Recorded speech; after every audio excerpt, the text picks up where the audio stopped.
بسم اللہ الرحمن الرحیم، شروع اللہ کے نام سے جو بڑا مہربان نہایت رحم والا ہے۔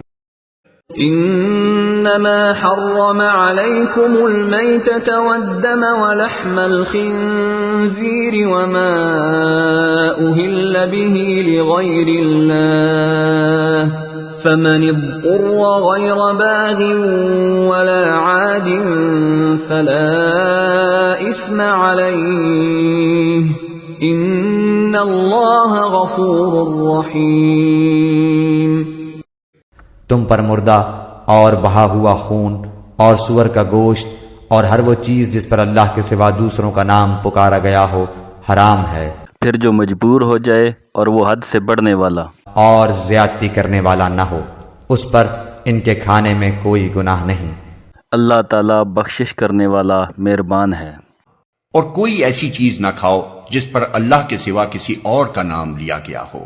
اس کا اطلاق اس جانور کے گوشت پر بھی ہوتا ہے جسے خدا کے سوا کسی اور کے نام پر ذبح کیا گیا ہو، اور اس کھانے پر بھی ہوتا ہے جو اللہ کے سوا کسی اور کے نام پر بطور نظر کے پکایا جائے۔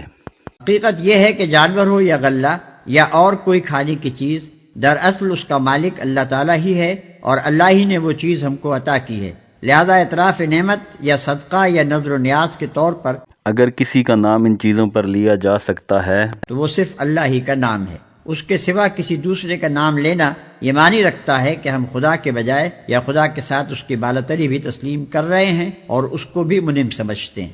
اس آیت میں حرام چیز کے استعمال کرنے کی اجازت 3 شرطوں کے ساتھ دی گئی ہے۔ ایک یہ کہ واقعی مجبوری کی حالت ہو، مثلا بھوک یا پیاس سے جان پر بن گئی ہو، یا بیماری کی وجہ سے جان کا خطرہ ہو، اور اس حالت میں حرام چیز کے سوا اور کوئی چیز میسر نہ ہو۔